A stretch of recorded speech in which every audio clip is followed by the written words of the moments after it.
All right, three, two, and one. All right, welcome back to another episode of Persuasion by the Paint. I'm Jonathan Taylor, along with Sean McCool and Jonathan. Today we have no guest. no guest. Shocker. We got to figure this out on our own. Yep, we have to do a little thinking, or prompting. Yeah, whichever. One of the two. No guest today, which is kind of fun. We get to do whatever, and so we chose to talk about a little bit about last week's Super Bowl ads, right? Yeah, because we do this kind of do this every year, but we might be tying it into a book that's out there that I stumbled across from Ben Settle, and I had sent it your way, but it was it's a very short read. It was written back in comic early book, right? yeah, it's about as thin as a comic book. I mean, look at this. Look at that. Yeah, it's like 30 pages, but it's a cool story, and it took me about 30 minutes to read. It's a book called Obvious Atoms. So if you're a copywriter, it's actually a pretty good read for pretty good reminder for anyone out there in copywriting or advertising. And we'll get to the gist of the book, and hopefully we'll tie this into some ads that we got to watch last Sunday. Yeah, sounds good.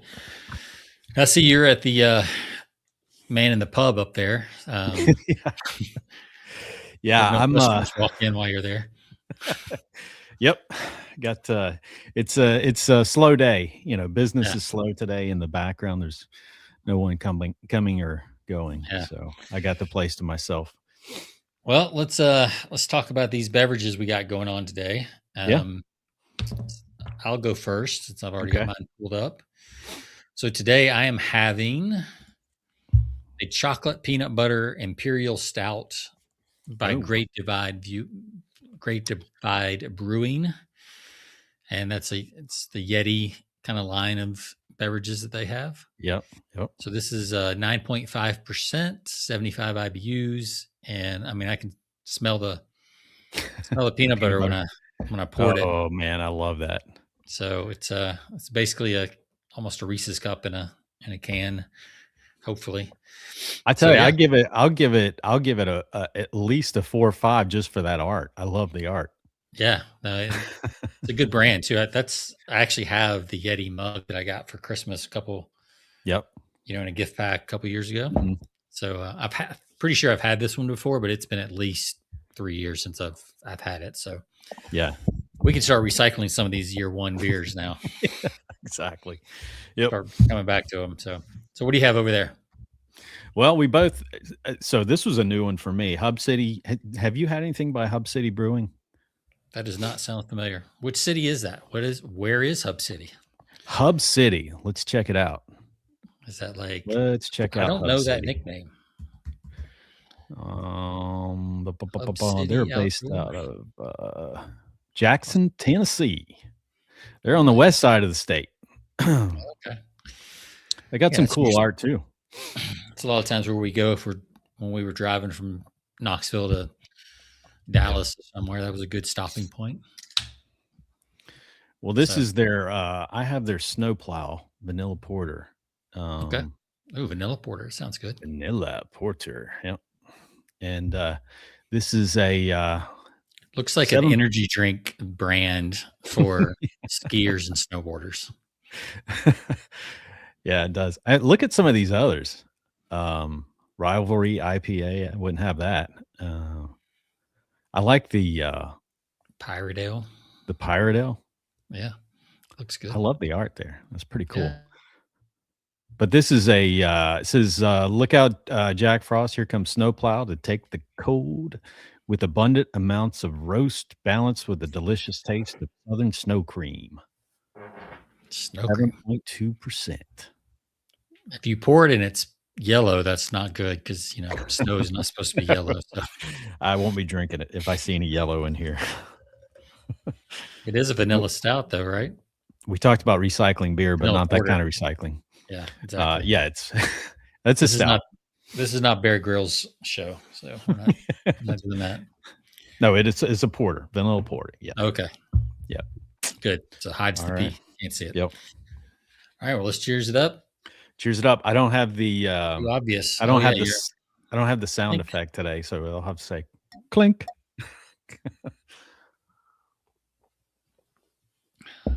Yeah, I had to go with the Yeti cup since I had it instead of the old chug mug, but it'll be back next week. Oh man. All right. All right. You I'll go go first. Yeah, I'm gonna give this a 4.75. It's what you would expect a peanut butter imperial stout to be. That's good. A 4.75. So 4.75. How about you? You're making nice sounds over there. Oh man. Going through that pretty quick. I'm gonna go a 4.89. A 4.89. Right. Wow. That's pretty solid. That's about as high as we get right there. There we go. We had to use our StreamYard effects. Oh yeah. There we go. All right. Well, let's jump into it. So that's a good one. You like that? It's very good. I'd recommend it. Hub City Brewing, Jackson, Tennessee. Did not know about them. Very nice. All right. Well, let's talk about Obvious Adams. And you got a football? Super Bowl. Oh, Super Bowl. I was like, what is the football for? Yeah, Super Bowl ads. I always keep a football at the desk. It's kind of like I have fidgety fingers. So instead of like, so in A Few Good Men, Tom Cruise had his bat. That's right. That's exactly right. Think better with your football. I've either got a golf club, which I have a golf club simulator by my desk, or football. Yeah. So one of the two. That's cool. Keeps the brain going. Yeah. Yeah. Nothing wrong with that. So tell me about the you saw the book from recommendation from Ben Settle. You bought it, you read it. I did not do my homework. I did not read it. Yeah. I asked Chad about it. So tell me in your words, kind of what this 30-page book was about. Yeah. So it's actually a really good. I wasn't overly when I got it, I kind of threw it on the table, but then picked it up one night, started reading through it, thought, hey, this would be a good reminder for a show where we don't have a guest. And, especially after last week with some of the Super Bowl ads, we'll talk about that. But this book is it's a story. It's written in a story setting. I think the first edition was written back in like 1920 or something around there. I mean, it's quite dated. But it centers around a guy named Oliver Adams, who becomes a standout advertising executive by consistently identifying the most straightforward, like common sense solutions that so many other advertisers overlook. So he's kind of the young gun in this advertising agency, comes in and so they put him to work in the mailroom and all of these things, outside of copywriting. And so he's out to prove himself. So he gets involved in some of their campaigns where they've got these veteran copywriters that have been there forever. And, they're all about writing slick copy, flashy ideas, all of these things. And here comes this guy who brings more of a simple approach, to the copy. So he comes up and starts taking it upon himself to prove himself, at this firm or this advertising agency, and offers to do. He kind of takes it upon himself on his spare time at home to write some ads for them that they weren't overly impressed with his copy editors, but they were very effective. So we can talk about a few, but the whole premise is going back to it. And it goes back to, and I was thinking about this, I was actually tying this book after I read it and like thinking about some of the marketing and sales that I do in my industry. And what are some overlooked opportunities where, you're trying to be clever, which I think a lot of times we overlook the obvious, just trying to be clever, cute to get people's attention. And you see that in a lot of ads. You see that in advertising. It's a lot of money spent on attention, but really does it tie the product into really the fundamental need or desire of, the consumer, the person that you're marketing to. Yeah, I mean, I'll be interested to see, some examples, and I think there's definitely a place for that. But I mhm. actually got in a little bit of a back and forth this week about this idea of, the Super Bowl ads. They're mostly branding kind of ideas Yeah. and direct response. Right. And, the problem with comparing branding and direct response, it's not even the same game. Like, you're not even Right. playing the same game. No. And a lot of people, I think, especially in the direct response world, forget or don't understand that there are real dollars and cents behind brand equity and brand value. Yeah. And that you can actually do the math. You can convert even 150. So if you had a $10 million Super Bowl ad, because the person I was going back and forth with, they're like, $10 million for Super Bowl, it seems like a waste. None of them Yeah. none of them, whatever. It's a very direct response kind of thing. But you can literally say, well, look, you spent $10 million. hmm You get 100 billion impressions. There's like 150 million viewers. So let's say 100 million saw it. Yep. I mean, you can do the math. That's cost per impression is probably lower than what you're getting on Facebook. hmm If you ask a Facebook ads guy, they'd be like, well, yeah, man, that's not a bad price for, because we're going to get so many conversions out of that and blah, blah, blah, Yeah. blah. Right. There's so you can do a cost analysis, even though a lot of people think that that's just $1 million wasted. It's not. There's a very real value to it. Yeah. Now, so I think the question here is like, how do you do both? Right. Which is what one person said. How do you get a little bit of both in there? And I'm looking at the top 5, scores from USA Today. They have this thing, the ad meter that they do every Super Bowl. Yep. And according to them, the top, and I don't know the full metrics, I didn't get into it, but the top 5 commercials were Budweiser with the horse and the eagle, American icons. Lay's, the Lay's Harvest.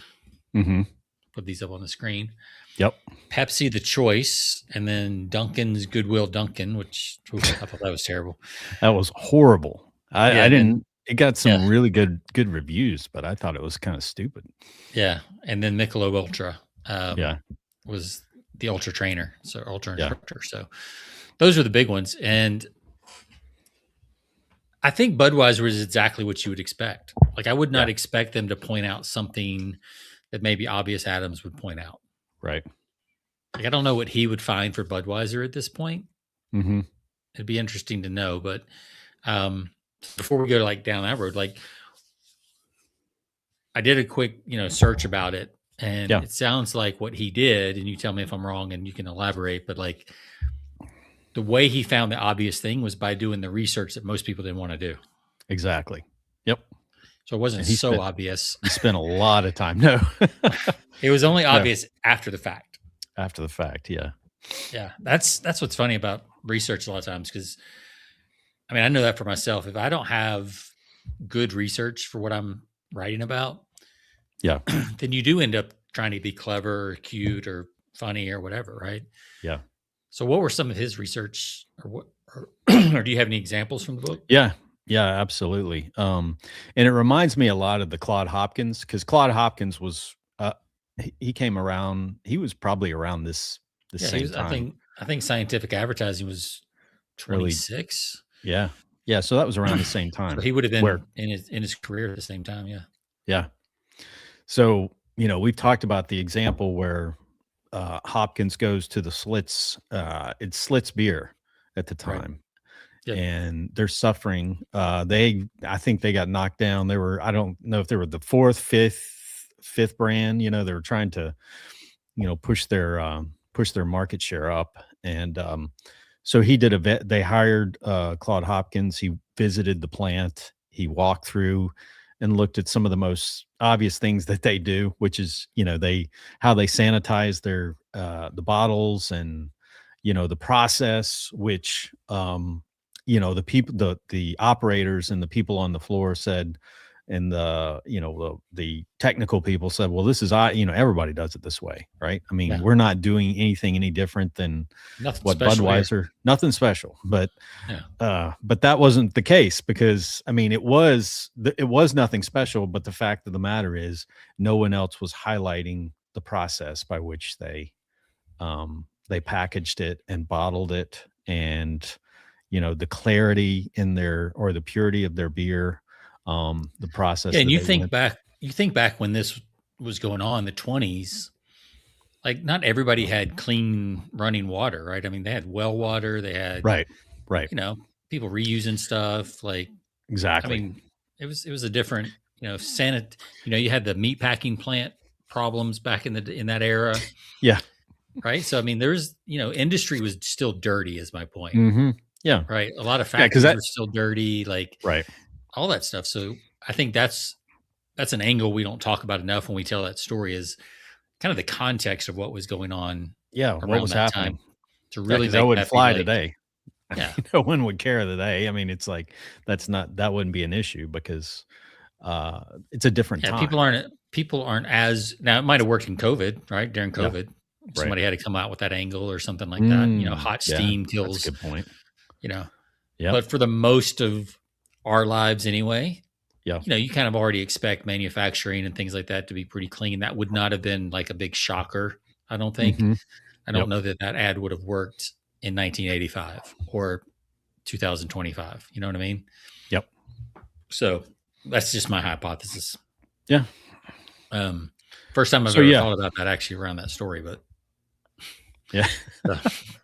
So what were some obvious Adams? That was Claude Hopkins. So his first campaign was a California peach campaign, where he took a generic advertising. He took a focus with generic advertising, talking about the peaches themselves, and he took, instead of focusing on the product, he took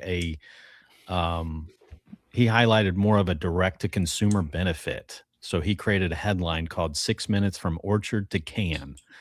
Now, and that was talking about, the freshness and how fast we're canning these fresh peaches. And so he did something different, taking that approach of what are people looking for. So a lot of research went behind that. Another one was a bond paper manufacturer. So he said, instead of trying to come up with a creative angle for paper, when he was working with a paper manufacturer, he researched the production process, much like we just said, the Claude Hopkins, and suggested highlighting the simple facts that paper was made of selected white rags, and it used pure filtered water, was loft dried and hand inspected. So highlighting the crafting of this bond paper. This is premium paper. This is like just everyday writing paper, so right. So yeah, I mean, again, going back to the example of scientific advertising, doing your homework, doing your research, but identifying the things that really, even though they might be common to the manufacturing process or the people that manufacture it, he explained that, right, to the consumer. Well, I think so. If we take that approach, then I think the Lay's commercial does a really good job of that. Yeah, I thought that was, thinking about that, I thought that was pretty good, because it showed them growing the potatoes. Yeah, it shows family farms, shows the process. It's generational. Like, to me, that's a good use of that kind of thinking. Yep. Right. And it's unique, it's memorable, it's emotional. And yet, it's not necessarily direct response, know exactly that this is working kind of thing. Sure. But it is pulling out that unique angle. And they've done, they had a couple other commercials, even last year, where they were kind of getting into that family farm, kind of vibe. Yep. Which I think is smart, because it's, it makes it feel is crazy. I mean, even though it doesn't change the way they're made, it makes it Yep. feel more healthy because you see green fields, you see Hmm. tractors, Yep. all that stuff. So I think it's a great I do series too. of ads Yeah. based on that. Now Duncan, Not so much. I I mean, like that's the about the nostalgia. I like personalities. the Yeah, the nostalgia part of that was pretty cool, going back because I love Good Will Hunting, but boy, that was pretty dumb. it was weird that Affleck was playing Will, and like it's just you know, like you really had to know the movie to kind of Joey from Friends, I didn't yeah. quite It's like get that. What's going they're on here? just throwing all the leftovers in a blender, I guess, or Yeah, something. right. It's like commercial of the month instead of Yep, coffee of the month. I mean, Budweiser was exactly what you would expect, right?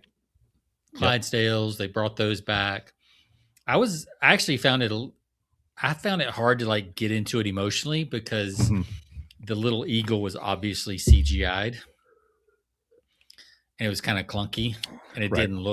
didn't look like a real baby bird. Mhm. So that part for me, it just kind of kept me from really Yeah, getting into it. yeah, That could have been, cleaned up a little bit better, I think. sure. But hey, when you're paying 10 million for the spot, the budget, beer sales are down. We know that. Yeah, It's like times are tough at Budweiser, so yeah. yeah, I'll let them slide for that. But yeah, other than those, I mean, I don't remember. No. I don't remember a lot of the other commercials. It's kind of unmemorable. So they had a Squarespace ad that I remember that it's focusing on your domain name, the importance, So Mm, that's um it was with what's the actress Emma Stone, I think yeah, was she she kept was in checking that. to see if her name was on there. Right. Yeah. Yeah, So and I think that that was part. I mean, you could take some examples. I mean, that was somewhat obvious, it's on point and it's cutting through all the noise and making it simple. It's so important to get your domain name or your personalized domain. yeah, Um, but there's so few that I can think of out of this. I do like the Lays. I think that's probably the best example I think so of too. all of them that we've talked to, and I think some of the best of all times. You think about some of the most memorable is, I think about we've talked about 1,000 songs in your pocket by Apple. That's to Yeah, me that's a great example of, looking at the obvious. Like, what do people truly want? Looking at what your consumer really wants. And Steve Jobs had an amazing knack for being able to identify what without getting a lot of research, product research or consumer research, knowing what people wanted. yeah. So here I pulled up some of the other ads that did not leave an impression. Yeah. So we've Oh, got yeah. Ring camera. Oh, Ring. That was kind of hot for 2 days afterwards. So Yeah. the Ring camera ad where they talked about you can now use us to look over Oh, your whole yes. neighborhood Yep. to find your Yep. pets, and everybody's To like, that find your ain't dog. about pets. That's actually really good. To me, that probably does win the I felt like obvious. that was like I felt like it was very good and like it tugged on my emotional heartstrings for Yes. finding a lost dog, but all the feedback was immediate because I immediately went there too. It's like, oh, they're just using that to surveil and like Oh, yeah. you're watching Right. everybody. Yeah. And the fact is, Ring Camera does have an agreement with Flock Networks that works with the police. So Right. your stuff's your video that you pay for is can be used by law enforcement whenever they want. Sure. So yeah, it's that's the conversation that people were having afterwards. They were like, "That Mhm. ain't about dog." Even my daughter said it. She's Uh, like, "That wasn't about dogs." okay. That's So interesting. Yeah. that's the buzz I've been hearing about that one is people were like they were looking up other alternatives to Ring. Like Yeah. it'll be interesting to like check in at their quarterly reports and see if like subscribers are down, Right. that kind of stuff. Yeah. Um, Or some dog poops on your lawn. You got yeah. you're like, "Hey, buddy." You know. Then there was like the Pokemon ad, which I was never a I Pokemon didn't guy, but I wasn't either. I know there's a whole generation out there that is. Yep. Um, Um, I thought that you can just build things was pretty good from OpenAI. yes. I thought And that was I thought it was clever, Claude's, poking fun at, yeah, advertising, yeah, or ChatGPT advertising. I thought that was pretty clever. Of course, they released that a lot of these were available way before the Super Bowl, so you kinda knew about it, but, I think that was a pretty I think it was too clever though, yeah. because, they were kinda hinting around it, but I think most people knew exactly who they who they were talking about. Yeah, I mean, they were obviously going straight after ChatGPT users, ChatGPT, but the yeah. thing is, the paid users aren't gonna see ads. No, It's only the free ones. right. So do you really I mean, I guess if you get enough free people over, then some of those are gonna upgrade, but, Yep, at this point, the free users of chat are, probably not the best customers that you want anyway. right. And there are Exactly. a lot of ads. I didn't realize there was this many, and I do not remember most of them, which is Yeah, pretty sad. most of them were forgettable. Of course, I could have been in a trance because the game was so boring. It was very That boring. that was probably part of it. Yeah, So, um, that's a and that's tough. Like, because if people are at a party and they tune and the game is boring, they kind of start to tune out and yep, go stand in corners, go to the kitchen and eat dip and that kind of stuff. Then that $10 million spot you paid for, that viewership goes from 150 to 125 to 100 to 50, right. because people just start tuning out. I mean, luckily the Yep. second half had a little more excitement, but yeah, it was still not a great, Not much, not much. not a great Super Bowl. I should say it Any, had more action. I don't know if it had any more yeah. excitement. Slightly more action. In terms of, do you think that are there any, all-time ads that stand out or, slogans? You can go slogans, ads, From the Super Bowl or uh, just in general? just in general, not necessarily. Yeah, it doesn't have to be Super Bowl that stand out and fit this um, obvious Adams approach to Well, here's the thing. advertising. I think sometimes the stuff that he talks about is obvious. Even when you see the resulting ad, Yeah. it's not obvious. The one I'm thinking about is Febreze. We've talked about this before. Hmm. But when they were having trouble selling Febreze. They couldn't sell it. And they were talking about, all the things you could do. And when they put people in a room and they had them use, clean up their house and then use the stuff. Yeah. And then they found out that there was this moment, and you now see it in, the older Febreze commercials Hmm. where they spray it and they're just like, and what they realized, it wasn't necessarily about the smell as much as it was like the finishing touch to cleaning your room. Right. So it was almost like a ritual Hmm. when you were done, That's right. cleaning a room or something like Yep. that. That's what they found when they did the, That's a the case great study. example. Yeah, because that's not what they originally started. I mean, they Right. were. And so it was much more of an emotional thing than anything about the fragrance or the getting rid Right. of odors. It was like, Yeah. it was just a different aspect. And that's what really put Febreze on the map. I think Yeah. since they've gone back to more kind of product feature, Yep. eliminates odors, all that kind of stuff. Hmm. But Yeah. that's the thing that launched Febreze. So when I hear like obvious, like, yeah, I can see how that would never be obvious if you didn't do a ton of consumer research and like Right. watch people use the product and Hmm. that kind of stuff. Um, Swiffer kind of does the same thing now. But as far as Yeah. all time, man, Hard to. it's hard to, yeah, it's hard for one. I think Where's the Beef ranks up there. I was thinking about that one earlier because that's to me that's one of the all-time greatest. Where's the Yeah, beef? which is kind of funny because to me, Wendy says like their hamburgers feel the smallest, thinnest. Hmm. I don't know. Well, And I even worked there in high school, but it did. yeah. But the beef did stick outside the bun, and that was kind of a cool Hmm. thing about That was different at the Wendy's. time. Yeah, Yeah, it was that was new. different. And I And think that was to me, that was a prime example of what he's talking about is looking at, what people McDonald's had the big bun, the small burger on the inside, or most what's funny, hamburgers. but the thing is, it was the the same size burger. Yeah. Like they're both quarter pounders, right? Sure. They're both about that same size. Yeah. But yeah, one the bun covered it, and one it stuck out of the edges on the corners because the corners of the squares stick out. Yeah. And I loved Wendy's growing up. Still like Mhm. Wendy's. Still, Mhm. there's now much better burger places around, but Yep. So yeah, I think that's one that ranks up there. How about you? Well, I'm trying to think of another one. I'd go back to what you were saying on the Febreze, because we've talked about this, and there's another aspect of not only doing research but also inventing problems in the marketplace. And I think sometimes that's where your research comes in to find that um, if you can't solve a problem, sometimes you have to invent a problem that doesn't exist Yeah. and solve that. Like Listerine. Um, Yeah. Halitosis is a made up thing.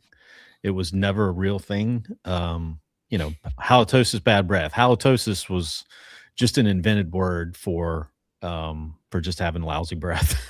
Yeah. But they created this whole campaign around halitosis, and that's what sold. That's what took them to the next level, because Listerine originally was like just an antiseptic type used in Now that I think they talk oral more about like surgery. gum disease and stuff like that, right? Preventing gum disease because it Absolutely. kills Right. bacteria, that kind of Yep. stuff.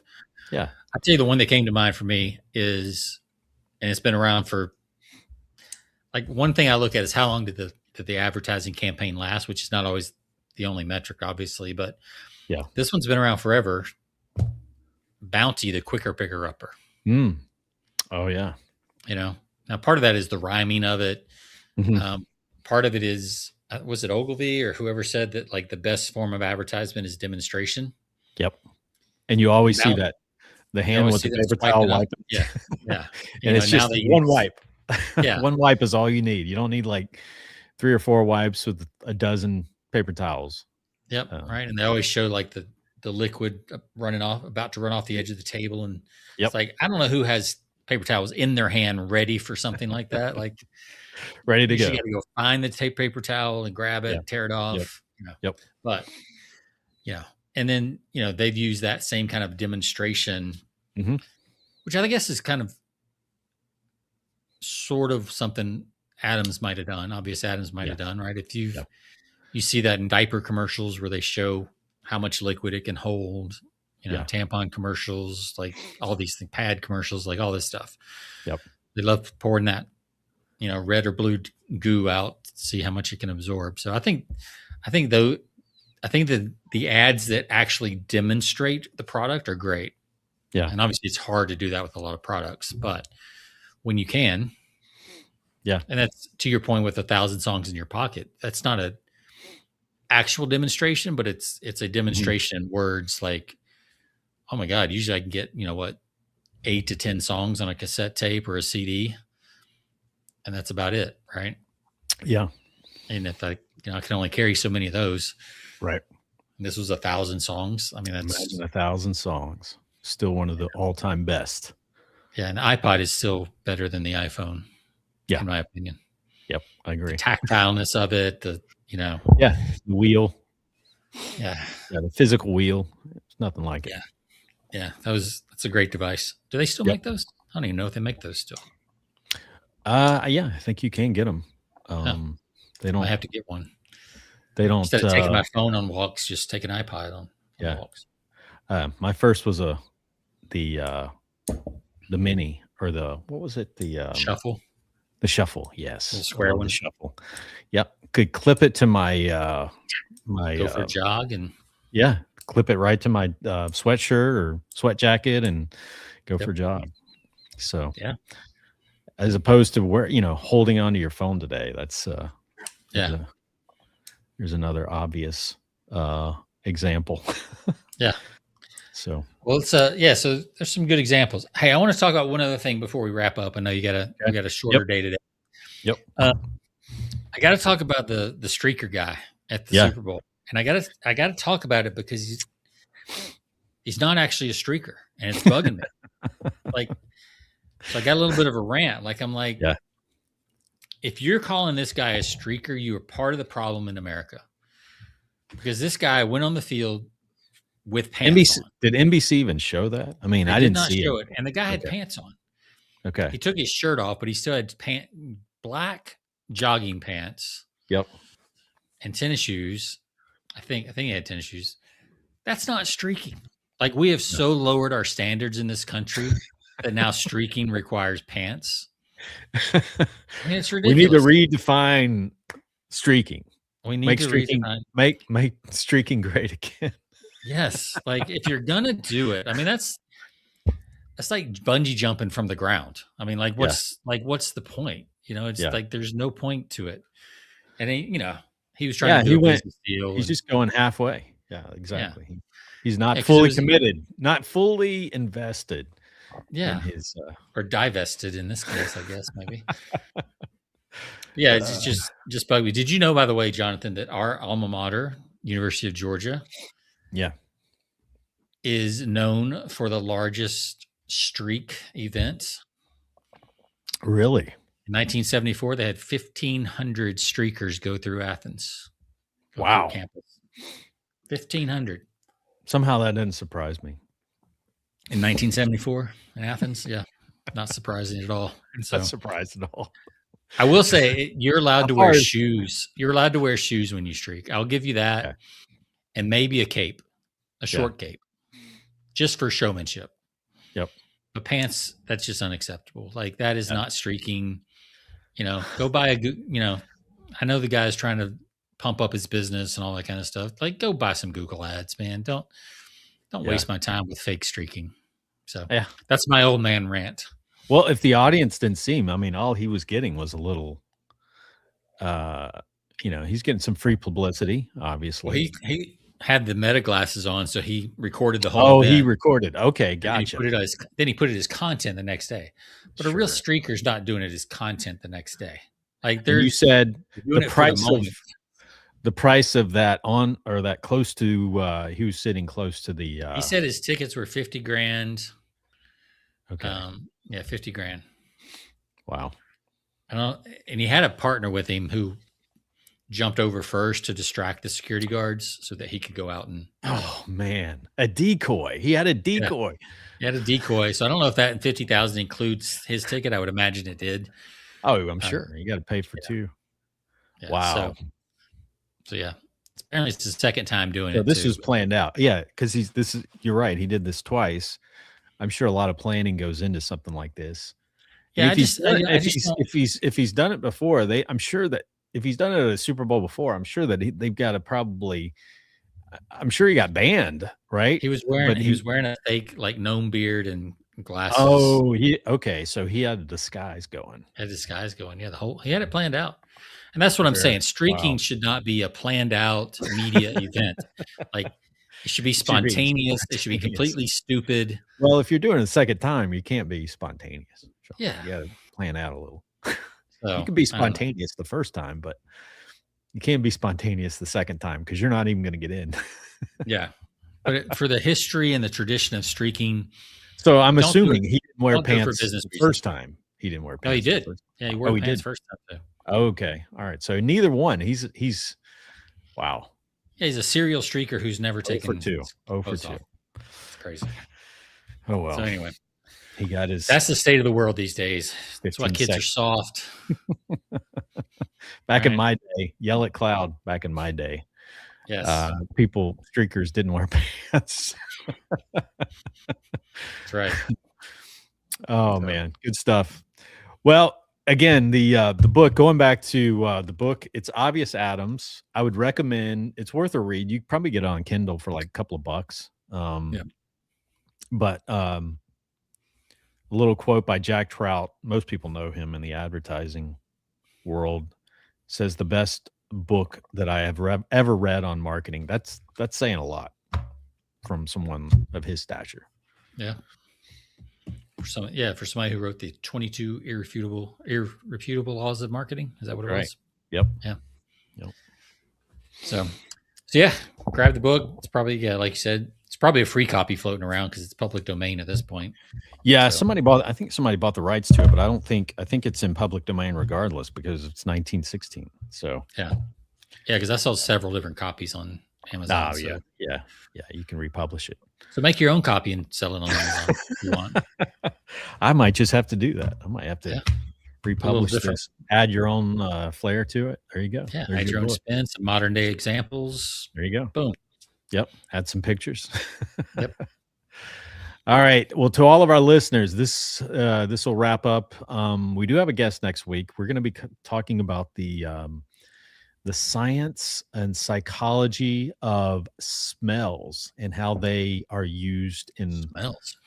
marketing and sales, or marketing to persuade us. It's very intentional. If you haven't thought about it, the science of smell is very intentional.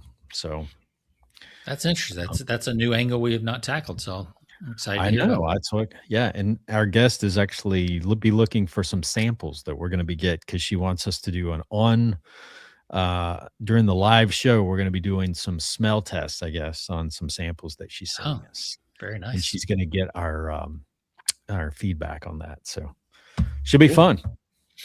Yep. I will cleanse my palate before the show. All right. Check us out, persuasionbythepint.com. To all of our listeners, check us out on your favorite platforms where you listen to podcasts. And hope everyone has a great weekend. We will see you next week. See ya.